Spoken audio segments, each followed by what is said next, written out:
الحمدللہ رب العالمین والصلاة والسلام علی سید الانبیاء والمرسلین اما بعد فاعوذ باللہ من الشیطان الرجیم بسم اللہ الرحمن الرحیم۔ آج کل سوشل میڈیا پر معروف عامل حق خطیب صاحب اور ARY کے اینکر اقرار الحسن صاحب کے درمیان ایک مناقشہ جاری ہے۔ جانبین سے متعدد ویڈیوز سوشل میڈیا پہ اپلوڈ کی گئیں، مختلف لوگوں نے اس پر اپنی آراء کا اظہار کیا۔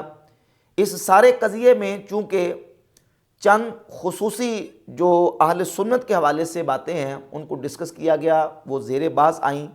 تصوف، اولیاء، کرامات، عملیات، صوفیہ کے حوالے سے اس سارے قضیہ میں مختلف ابحاث کی گئیں۔ تو اس موقع پر اہل سنت کا ان چیزوں کے حوالے سے جو صحیح منہج ہے، صحیح نظریہ اور عقیدہ ہے، وہ عوام اہل سنت کے سامنے بیان کرنا ضروری ہے، تاکہ عوام کے سامنے حق و باطل کا فرق واضح کیا جائے، صحیح اور غلط کو عوام کے سامنے بالکل واضح کر کے بیان کر دیا جائے کہ یہ صحیح ہے اور یہ حصہ اتنا غلط ہے۔ بحمد اللہ تعالی ہم اہل سنت و جماعت اولیاء اللہ کے ساتھ جڑے ہوئے ہیں اور ہم اولیاء اللہ کے دامن کے ساتھ وابستہ ہیں۔ صوفیہ کرام، اولیاء اللہ، امت کے اندر جتنے بھی صالحین اور اللہ کے نیک بندے آئے ہیں، بحمد اللہ تعالی وہ تمام کے تمام اہل سنت و جماعت میں آئے اور ہم اہل سنت و جماعت ہیں، اور انہی اولیاء اللہ صوفیہ کرام کے ساتھ ہماری وابستگی ہے۔ جیسے ہم ان اولیاء اللہ کی عظمت و شان کو بیان کرتے ہیں، بحمد اللہ ہم ان کی تعلیمات کو بیان کرتے ہیں، اور انہوں نے اپنی تعلیمات میں جو واضح تصریحات شریعت طیبہ کی حفاظت کی اور شریعت مبارکہ کی جو اہمیت بیان کی ہے، وہ بھی عوام کے سامنے بیان کرنا ضروری ہے، اور ساتھ عوام کو یہ بتانا ضروری ہے کہ ولی اللہ کون ہوتا ہے، ولایت کا تحقق کیسے ہوتا ہے، اور جو غلط تصورات عوام الناس میں پھیلائے جاتے ہیں ان غلط تصورات کے حوالے سے بھی عوام کو آگاہی فراہم کرنا ضروری ہے۔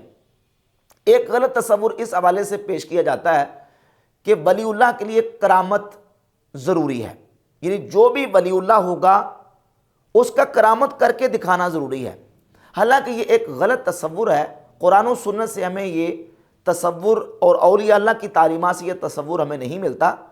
ولی اللہ کے لیے کرامت شرط نہیں ہے، ہاں یہ بات ضرور ہے کہ جس سے کرامت صادر ہوگی وہ اللہ کا ولی ہوگا۔ تو کرامت ولی اللہ سے صادر ہوگی۔ کرامت کے لیے ہم دیکھیں گے جس سے صادر ہوئی وہ اللہ کا ولی ہے کہ نہیں۔ اگر وہ اللہ کا ولی ہے تو وہ کرامت ہے۔ ولی کے لیے کرامت شرط نہیں ہے، ہاں کرامت کے لیے ولی اللہ ہونا شرط ہے۔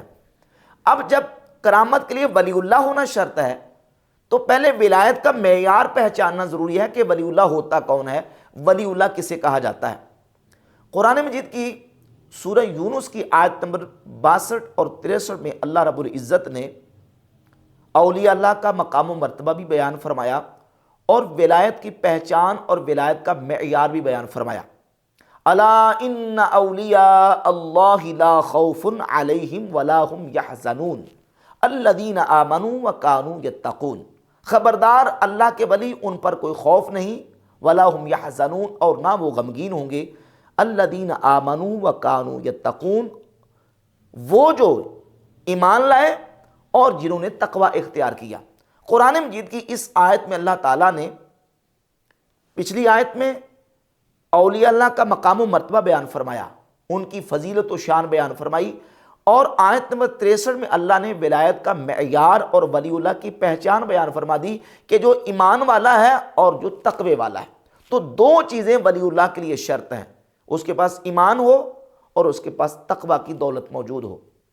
شرط اس کے لیے کرامت نہیں ہے، اس کے لیے ایمان اور تقوی شرط ہے۔ ہاں ایمان والے، تقوی والے، اللہ رب العزت کے اولیاء اللہ تعالیٰ اپنے ولیوں کو کرامات بھی عطا فرماتا ہے، لیکن کرامت کے تحقق کے لیے ولی اللہ ہونا ضروری ہے۔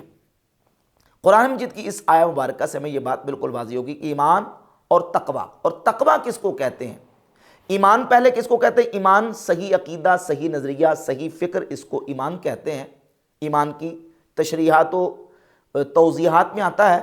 اور تقوی ہوا امتثال المأمورات و اجتناب المنہیات۔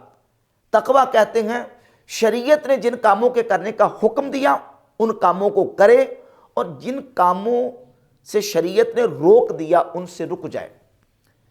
علامہ ساوی حاشیہ ساوی میں لکھتے ہیں وَلِهَذَا قَالَ الْقُشَيْرِيُّ شَرْطُ الْوَلِيِّ أَن يَكُونَ مَحْفُوظًا كَمَا أَنَّ مِن شَرْطِ النَّبِيِّ أَن يَكُونَ مَعْصُومًا۔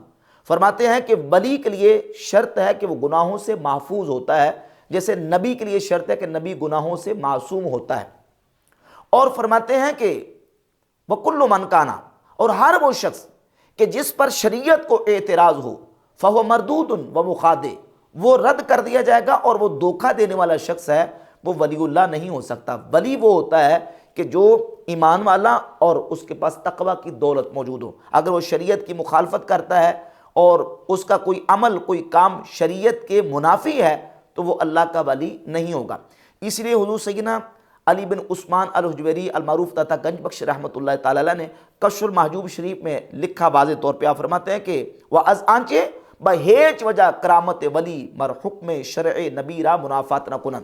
فرماتے کسی صورت میں اللہ کے ولی کی کرامت نبی کی شریعت کے منافی نہیں ہو سکتی، نبی کی شریعت کی مخالفت نہیں کر سکتی۔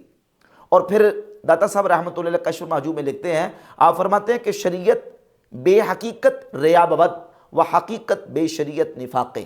فرماتے ہیں کہ اگر کوئی بندہ ظاہری شریعت پہ عمل کرتا ہے لیکن اس کے دل میں حقیقت کی تڑپ نہیں ہے اور وہ حقیقت کی کوشش نہیں کر رہا تو وہ پھر ظاہری وہ ریاکاری کر رہا ہے۔ اور اگر کوئی شخص کہتا ہے میں حقیقت تک پہنچ چکا ہوں اور وہ شریعت کو چھوڑتا ہے، شریعت کے بغیر پہنچنے کی کوشش کرتا ہے تو وہ منافقت اختیار کر رہا ہے۔ یہ ہمارے اولیاء اللہ کی تعلیمات اور یہ ہمارے صوفیہ کی تعلیمات، جس تصوف کو جن صوفیہ کو ہم ماننے والے ہیں۔ حضور سیدنا داتا صاحب رحمۃ اللہ علیہ کشف المحجوب شریف میں لکھا ہے، آپ فرماتے اجتنب صحبت ثلاثۃ اصناف، تین قسم کے لوگوں کی صحبت سے بچ کے رہ، ان سے اجتناب کر۔ نمبر 1 العلماء الغافلین، فرماتے غافل علماء ان کی صحبت سے بچ کے رہ، والفقراء المداہنین، اور مداہن جن کو شریعت اور دین کی غیرت نہیں ہے، مداہن قسم کے فقراء کی صحبت سے پرہیز کر بچ کے رہ، والمتصوفۃ الجاہلین، اور جاہل صوفیہ کی صحبت سے پرہیز کر ان کی صحبت سے بچ کے رہ۔ یہ حضور سیدنا داتا صاحب رحمۃ اللہ تعالی علیہ نے بیان فرمایا۔ امام ذہبی نے سیر اعلام النبلاء کی جلد 11 کے صفحہ نمبر 44 پہ سید الطائفہ سیدنا جنید بغدادی رحمۃ اللہ تعالی علیہ مشہور صوفی بزرگ، ان کا قول ذکر کیا ہے۔ سیدنا جنید بغدادی رحمۃ اللہ تعالی علیہ بیان فرماتے ہیں علمنا مضبوط بالکتاب والسنہ، ہمارا علم وہ کتاب و سنت قرآن و حدیث کے ساتھ جڑا ہوا ہے، مضبوط ہے، مربوط ہے۔ من لم یحفظ الکتاب ویکتب الحدیث، فرماتے ہیں جس نے کتاب کو یاد نہیں کیا، قرآن کو نہیں پڑھا، قرآن کو یاد نہیں کیا، اور اس نے حدیث کو نہیں لکھا، مراد سے حدیث کا علم نہیں پڑھا، قرآن و سنت کے علم سے وہ ناآشنا ہے، جاہل ہے۔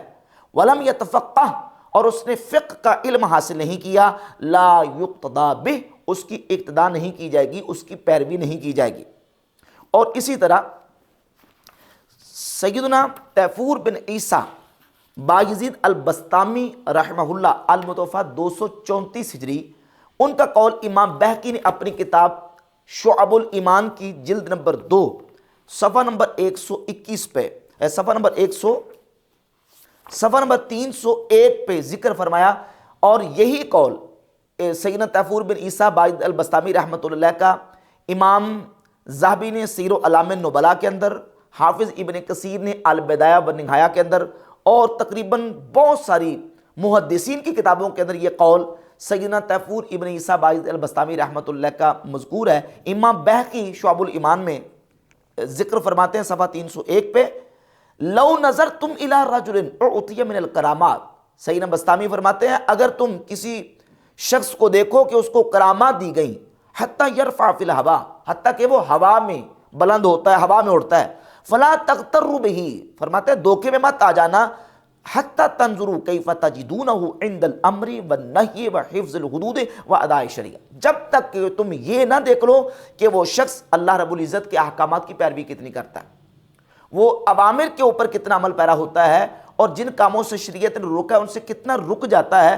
اور وہ شریعت کی حدود کی کتنی حفاظت کرتا ہے، وہ ادائے شریعہ اور شریعت طیبہ کی وہ ادائیگی کتنی کرتا ہے۔ یہ سیدنا بایزید البسطامی رحمۃ اللہ کا قول امام بہقی نے شعب الایمان میں ذکر کیا، اور دوسرا قول ذکر کیا۔ بسطامی فرماتے ہیں رحمۃ اللہ، من ترک طلب العلم وقراءۃ القرآن، جس نے علم کے حصول کو ترک کر دیا، قرآن پڑھنا ترک کر دیا، والتقشف، اور اس نے جو ہے وہ تقشف کو، اس سے مراد یہ ہے کہ جو شریعت پر عمل کرنے اور دین پر عمل کرنے میں جو تنگیاں اور تکالیف اور مصیبتیں آتی ہیں ان کو اس نے ترک کر دیا، ولزوم طاعات، اور اس نے طاعات کو لازم پکڑنا ترک کر دیا، وحضور الجنائز، اور جنازوں میں شرکت کرنی ترک کر دی، وادعا ھذا الشان فهو مدعی، اور ان تمام چیزوں کو ترک کر کے بھی وہ دعویٰ کرے کہ وہ اللہ کا ولی ہے، تو فرماتے ہیں فهو مدعی، پس وہ پھر وہ دعویٰ ہی کرنے والا ہے، وہ اللہ کا ولی نہیں ہو سکتا۔ یہ سیدنا طیفور بن عیسیٰ بایزید البسطامی المتوفیٰ 234 ہجری کا قول امام بہقی نے شعب الایمان کے اندر ذکر فرمایا۔ اسی طرح دیگر صوفیاء کے اقوال کتابوں کے اندر موجود ہیں۔ یہ امام شافعی رحمہ اللہ کا دیوان ہے، دیوان الشافعی، اس میں صفحہ نمبر اس کا صفحہ نمبر 34 ہے۔ امام شافعی رحمۃ اللہ تعالی علیہ بڑی خوبصورت بات فرماتے ہیں۔ آپ فرماتے ہیں فقیہم و صوفیہ فقل لیس واحدہ فانی وحق اللہ ایاک انصح، فرماتے ہیں فقیہ اور صوفی بن، فقیہ بھی بن اور صوفی بھی بن، دونوں چیزیں ہونی چاہیے۔ لیس واحدہ، ایک نہیں بننا، صرف فقیہ بھی نہیں اور صرف صوفی بھی نہیں۔ فانی وحق اللہ ایاک انصح، پس میں تجھے نصیحت کرتا ہوں، فذلک قاص لم یذق قلبہ تقا وہذا جہول کیف ذو الجہل یصلح، فرماتے ہیں یہ جو صرف فقیہ ہے، فقیہ نہیں بننا، کیونکہ یہ صرف قیاس کرے گا، قیاس سے مسائل کو نکالے گا، اس کا قلب وہ تقوی کا ذائقہ نہیں چکھ سکے گا۔ وہذا جہول، اور یہ دوسرا صوفی، صرف صوفی جس کے پاس فقاہت نہیں، قرآن و سنت کا دین کا علم نہیں، فرماتے ہیں یہ جو جہالت ہے، کیف ذو الجہل یصلح، اور جہالت جس کے پاس ہوگی اس کی اصلاح کیسی ہوگی۔ تو دونوں بن، یعنی فقیہ بھی بن اور صوفی بھی بن، یہ امام شافعی رحمۃ اللہ تعالی کا پیغام ہے۔ تو دیگر اولیاء اللہ کی تعلیمات، ان کی تشریحات، ان کے فرمودات ہمارے پاس بحمد اللہ تعالیٰ موجود ہیں۔ سیدنا محی الدین ابن عربی رحمۃ اللہ تعالی فرماتے ہیں کہ شریعت کا میزان اور ترازو وہ علماء کے ہاتھ میں ہے۔ مہما خرج ولی، فرماتے ہیں جو بھی ولی اس سے باہر نکل جاتا ہے، واجب الانکار علیہ، اس پر انکار کرنا واجب ہے، اس کا ہم انکار کر دیں گے۔ تو ان تشریحات و تعلیمات سے یہ بات واضح ہوتی ہے کہ اللہ کا ولی وہ ہوتا ہے جو شریعت طیبہ کی محافظت کرتا ہے۔ سیدنا بایزید البسطامی رحمۃ اللہ تعالی علیہ کا ایک واقعہ رسالہ قشیریہ کے اندر موجود ہے کہ آپ کسی کو ملنے کے لیے، ملاقات کے لیے گئے، پتہ چلا کہ یہ نیک بندہ ہے، اللہ کا ولی ہے۔ جب آپ وہاں تشریف لے گئے تو اسی شخص نے قبلہ کی طرف منہ کر کے تھوک دیا، تو آپ واپس آ گئے۔ تو آپ کو کسی نے پوچھا کہ آپ واپس کیوں آئے، اکتساب فیض کیوں نہیں کیا؟ تو سیدنا بایزید البسطامی المتوفیٰ 234 رحمہ اللہ فرماتے ہیں ھذا رجل غیر مأموم علی ادب من آداب شریعہ فکیف یکون امینا علی اسرار الحق، فرماتے ہیں یہ بندہ تو شریعت کے اسرار و رموز کو نہیں جانتا، یہ اللہ رب العزت جل شانہ کے اسرار و رموز کا امین کیسے ہو سکتا ہے؟ تو یہ تعلیمات ہیں ہمارے صوفیاء کی، اکابرین کی، اور انہی صوفیاء اور انہی اکابرین اور انہی اسی تصوف کو بحمد اللہ تعالیٰ ہم ماننے والے ہیں، جو کہ اولیاء اللہ، اللہ رب العزت کے نیک بندوں کی تعلیمات سے ہم تک پہنچا ہے۔ اب جہاں تک کرامات کا تعلق ہے، میں نے عرض کیا کہ کرامات برحق ہیں، لیکن کرامت صادر ہوتی ہے اللہ کے ولی سے۔ ولی کے لیے شرط ہے کہ وہ ایمان والا ہو، اس کا عقیدہ ایمان بالکل درست ہو، اور اس کے پاس تقوی کی دولت موجود ہو۔ اور تقوی کہتے ہیں جن کاموں کا شریعت نے حکم دیا ان کو کرے، اور جن کاموں سے شریعت نے روکا ان سے رک جائے۔ اب کرامت کا ثبوت قرآن و سنت سے ہے، اس پر اگر تفصیل بیان کی جائے تو ایک پورا موضوع چاہیے۔ کرامات کا ثبوت قرآن و سنت سے ہے، اور اہل سنت و جماعت کا باقی گمراہ فرقوں کے مقابلے میں اجماع اور اتفاق ہے کہ کرامات برحق ہیں۔ حدیث کی کتابوں میں، سیرت، فضائل، تاریخ، اولیاء اللہ، صوفیہ، محدثین کی کتابوں کے اندر کرامات کے اوپر باقاعدہ چیپٹرز اور عنوانات قائم کیے گئے۔ آپ حدیث کی معروف کتاب مشکات المصابیح اٹھا کر دیکھ لیں، اس میں باب الکرامات کے نام سے پورا چیپٹر حدیث کی کتاب کے اندر کرامات کا ذکر کیا گیا، جس میں صحابہ کرام علیہم رضوان کی کرامات کا ذکر کیا گیا۔ یہ حافظ لالکائی کی کتاب ہے شرح اصول اعتقاد اہل سنہ، اس میں الجزء التاسع، 9واں جز پورا کا پورا مکمل کرامات اولیاء کے اوپر انہوں نے بیان کیا۔ اس میں صحابہ کرام کی کرامات، تابعین کی، اتباع تابعین کی، محدثین کی، فقہاء کی کرامات کو بیان کیا۔ یہ الاعتقاد ہے، امام بہقی کی کتاب الاعتقاد، اس کا پورا نام الاعتقاد والہدایۃ الی سبیل الرشاد علی مذہب سلف اہل السنۃ والجماعہ۔